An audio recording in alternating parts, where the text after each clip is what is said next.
Yes. So let us discuss about module so-called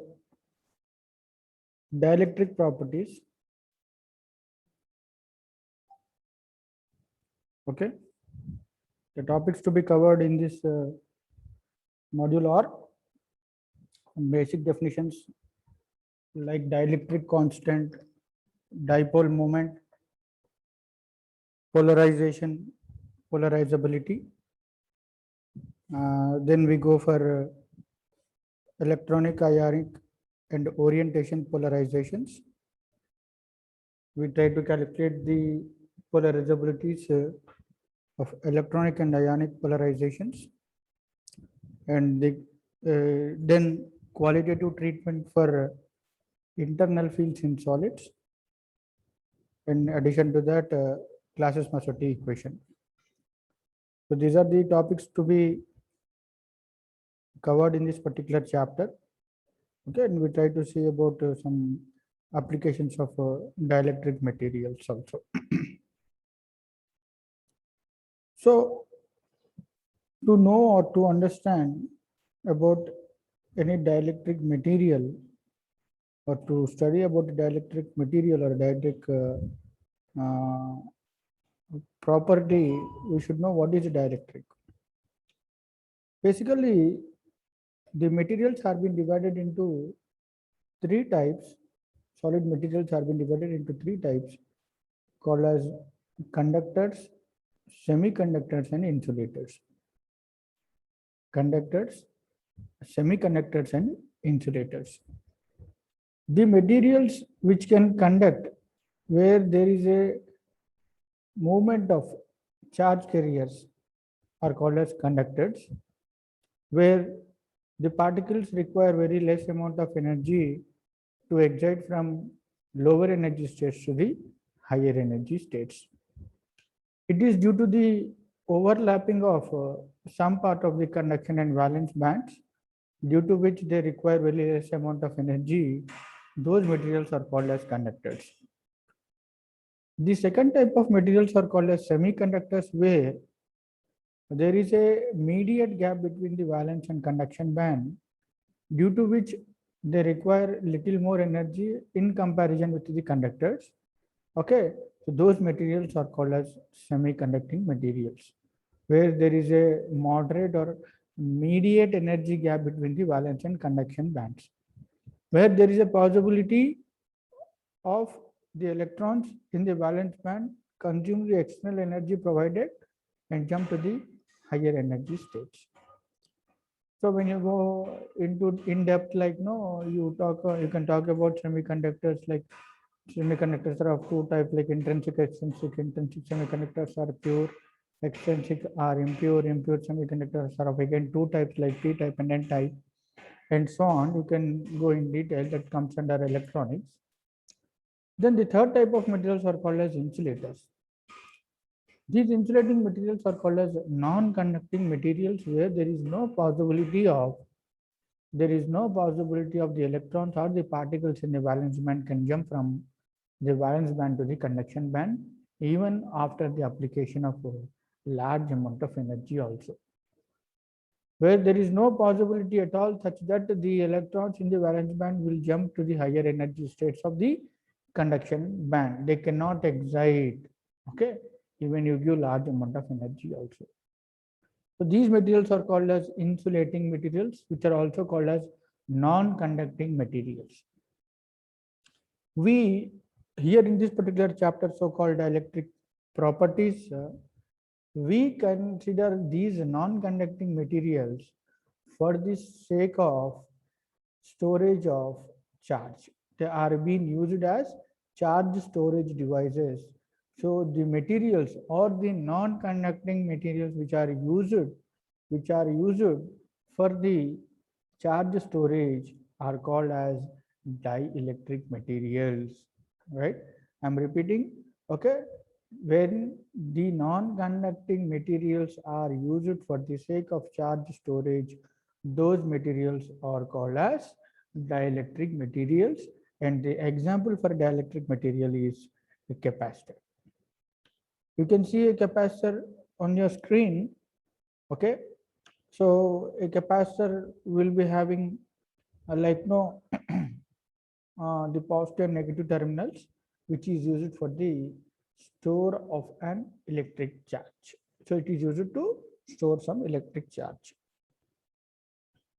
Okay, so a dielectric material is a non-conducting material that is insulator such as glass, ebonite, mica, rubber, wood, and paper. These are all the non-conducting materials which we call it as insulators.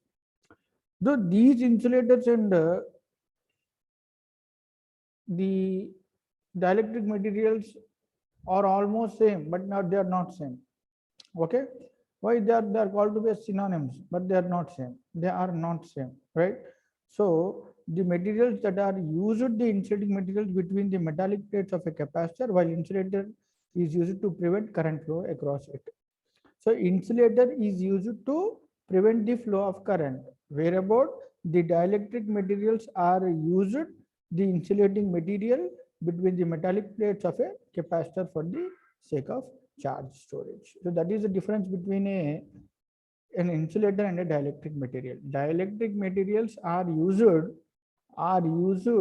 for the sake of charge storage, whereabout an insulator is used to prevent the flow of current, to stop the flow of current, right? So thereby poor conductors of electricity, they are poor conductors of electricity. Insulating materials or non-conducting materials are the poor conductors of electricity. They won't conduct, there will not be, or the amount of charge carriers which will be flown is very less in comparison with conductors. So they are poor conductors of electricity.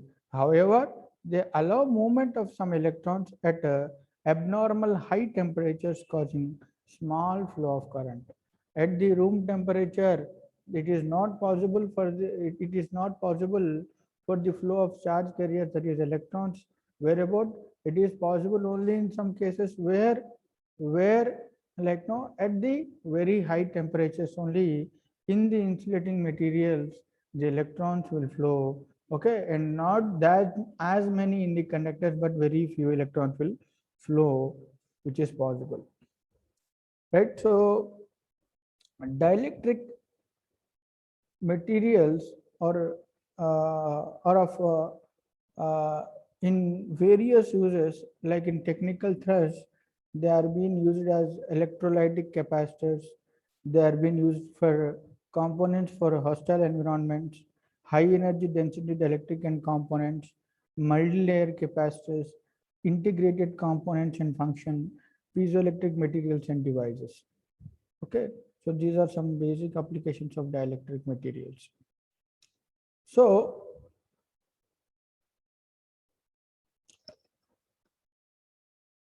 these dielectric materials have various applications, like they are being mainly used in capacitors as charge storage material between the metallic plates.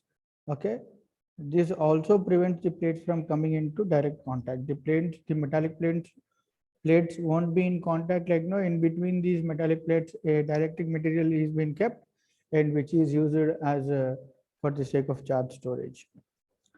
These dielectric materials are used in dielectric resonant antenna for producing and receiving microwave signals. Okay, so these are used in dielectric resonator antenna for producing and receiving microwave signals. Moreover, mineral oil is used as a dielectric and as a cooling material in transformers. In our transformers, like no, they use some dielectric mineral oil, which is used as a dielectric material. Used as insulator coating for wires and conducting materials. Right. So these are some of the basic applications of dielectric materials. Okay. Now here it is an example of a piezoelectric element. Okay, where like no, you can able to see a lighter over here. A lighter is been lightened by applying some pressure. Due to the application of pressure, electric field will be generated. Due to electric field, flame will be generated over there. You can able to see in a cigarette lighter. Okay, cigarette. So in the cigarette lighter, a piezoelectric method is being used as the principle, where due to the application of pressure, some electric field will be generated. Due to that particular electric field, flame will be generated over here. Now coming to the other what you call other application, like these are used for optoelectronic devices and wave shaping circuits and study materials. Okay, for a digital circuits also these particular dielectric materials are being widely used. Coming to the properties of dielectrics, generally the dielectrics are non-metallic materials of high resistivity.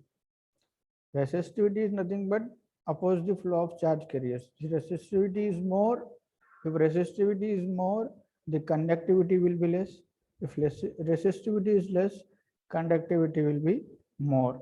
So in general speaking, like these dielectric materials or non-conducting materials, means definitely they will be having very low conductivity and very high resistivity, and they have a very large energy gap of about more than 3 electron volts.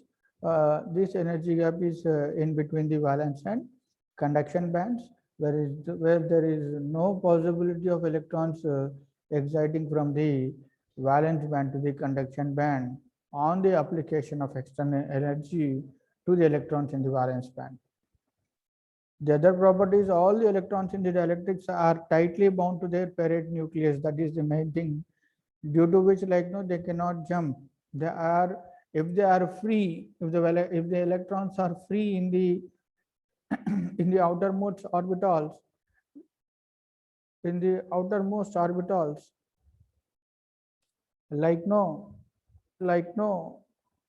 can move, that there is a possibility to move from the lower energy states to the higher energy states. There is a possibility to exit from the lower to higher energy states.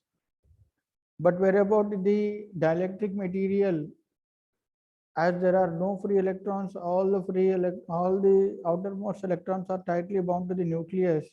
They require large amount of energy to get what you call, to break them the bonding between the nucleus and the electrons which are tightly bound, which is not possible.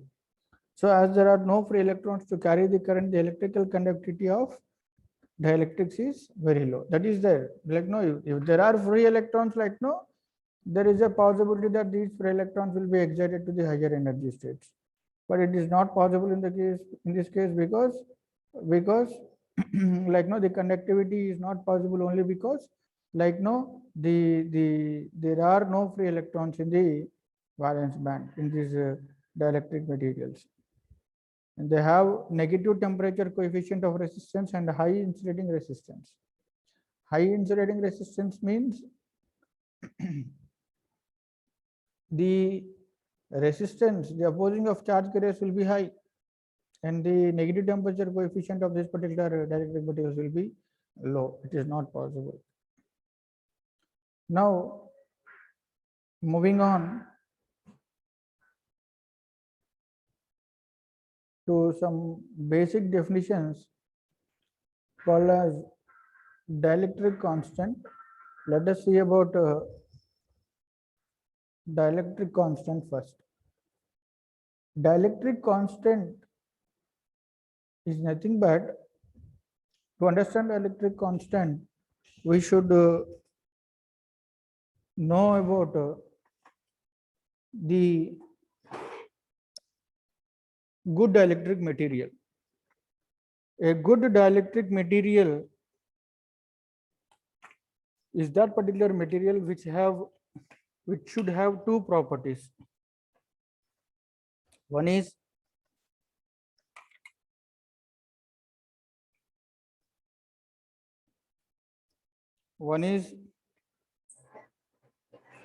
it should have very high dielectric constant value. A good dielectric material should be that material which have two properties. The first property is it should have very high dielectric constant value, and the second is it should have very low dielectric loss. When a dielectric material possess these two properties, then it is called to be as a good dielectric material. It should have very high dielectric constant value, and it should have very low dielectric loss. So let us see what is dielectric constant and why it should be more, why it should be high. So to define a dielectric constant, the definition of dielectric constant is the ratio of, definition of dielectric constant is the ratio of capacitance of a capacitor in a dielectric material to the capacitance of a capacitor in air or vacuum. I am repeating, dielectric constant is denoted by epsilon suffix r, is defined as the capacitance of a capacitor in a dielectric material to the capacitance of a capacitor in air or vacuum. So when you take the ratio of capacitance of a capacitor in a material, in a dielectric material, to that of air, you will get this dielectric constant value. Okay, right? So it can be written as epsilon suffix r equals to C by C naught, where C is called as capacitance of a capacitor in a dielectric material, by C naught. C naught is the capacitance of a capacitor in air or vacuum, right? So it can also be defined as, it is the ratio of absolute permittivity of the medium to the permittivity of free space. Both the definitions are same, the meaning reflects the same. Okay, so you can remember any of the definitions, it won't be an issue. But the thing is that the definition reflects the same thing.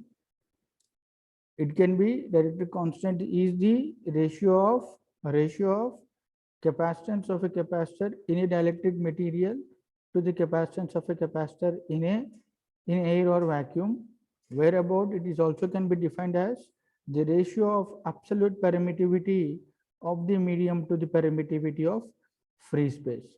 So it can be written as epsilon suffix r, which is called as the relative permittivity or dielectric constant, equals to epsilon, which is the absolute permittivity of the medium, to epsilon naught, that is permittivity of free space.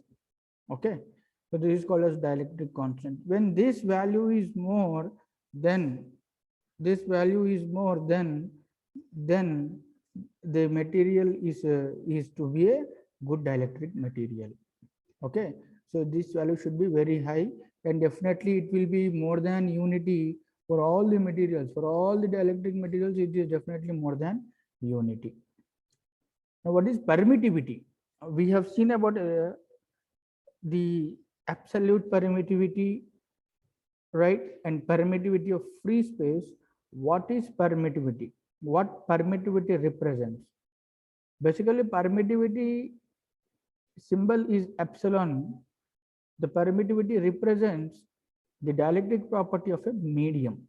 It indicates easily polarizable nature of the material. And we should know about what is polarization. We see further. Okay, right? So let us assume that the permittivity represents the dielectric property of a medium, and it indicates easily polarizable nature of the material. When any material gets polarized very easily, then then its permittivity will be more. It relates to a material's ability to transmit an electric field, and it relates to the material's ability to transmit an electric field. When an electric field is applied on a material, like no, the two poles will be generated. Okay, so the poles are of same magnitude but of opposite charge. When you apply some external electric field on a material, on a dielectric material, that particular dielectric material will be get polarized. Okay, and this process is called as polarization. Due to the application of external electric field on that particular material, two poles are generated. These two poles are of same magnitude. These two poles are of same magnitude but are of opposite charge. Now, how the charges will be developed in that particular material is that when you apply some external electric field to a material, a positive charge will be developed in the direction of the applied electric field, where on the other hand, a negative pole will be generated, such that the two poles, a dipole will be generated, such that two opposite poles will be generated, and two poles are of same magnitude but of opposite charge, which are separated by a distance small d. Okay, right? So to calculate the dipole moment which is generated due to the application of external electric field, the formula for to calculate the dipole moment which is generated in that particular dielectric material is given by dipole moment mu equals to q into d, or it can also be written as p equals to q into d. P or mu are called as dipole moments, where Q is the charge or magnitude of the charge developed at any of the dipoles, and D is the distance between the dipoles which is generated. All right. So this is what about the dipole moment and polarization. Making a non-conducting material or a dielectric material to get polarized on the application of external electric field is called as polarization. The property is called as polarization. You can able to see on the right top corner towards the right side, the negative and positive charges are being pointed out. Okay, they are being separated by a distance of small d. Okay, so blue colored charge is called as minus q, red colored charge is called as plus q. They are being separated by a distance of small d. Okay, such that a dipole moment will be generated. So when you understand that particular concept of polarization, you can able to understand the dipole moment, dielectric constant, permittivity, and electrical dipole, all these things, isn't it? So nothing but like no, when you consider a material, a non-conducting material, and when you apply some external electric field on that particular material, due to the application of external electric field on that material, that particular material will be polarized, such that two poles or a dipole will be generated, such that how the poles will be, there is a thing to remember, that the poles are generated, and which pole will be generated on which side is nothing but like no, a positive pole will be generated in the direction of applied electric field, where about the other pole or negative pole will be generated on the other side, which are being separated by a distance small d. Okay, right? So this is what about the polarization. The property of making a non-conducting material into a dielectric material is called as polarization, and the material is called to get polarized. Okay, property is called as polarized. So once it is polarized, dipoles are generated. You can once dipoles are been generated, you can able to calculate the dipole moment. Dipole moment is mu equals to q into d. Mu is the dipole moment, equals to q is the charge, magnitude of the charge. Okay, as we said that the magnitude of both the positive and negative charges is same, only the charge will be of opposite charge will be developed, okay, which are separated by a distance small d. So mu equals to q into d. Now coming to polarization, this sort of polarization is of three types called as electronic ionic orientation polarizations, Okay, so to calculate the polarizations, we should know or we should define about the polarization factor. Polarization factor is polarization is defined as P equals to polarization is defined as P or mu equals to, or it is directly proportional to the applied electric field. So when you increase the amount of electric field on any material, like no, the dipole moment will be also increased. It is directly proportional to the applied electric field. The dipole moment is directly proportional to the applied electric field. When the amount of electric field, whatever you are applying on a material, when you increase it, definitely the dipole moment also increases. So mu directly proportional to capital E, mu is the dipole moment and capital E is the applied electric field. So when you take out the proportionality constant, you can write it as mu equals to alpha E. Mu is the dipole moment, E is the applied electric field, alpha determines the polarization. Okay, so polarization can be of three types, like called as electronic, ionic, and orientation polarizations. If it is with respect to atoms, it is called as electronic polarization. If it is with respect to ions, it is called as ionic polarization. Where about with respect to the direction or orientation, it is called to be as orientation polarization. So let us calculate the amount of polarization, that is electronic polarization, ionic and orientation polarizations. Okay. So as of now,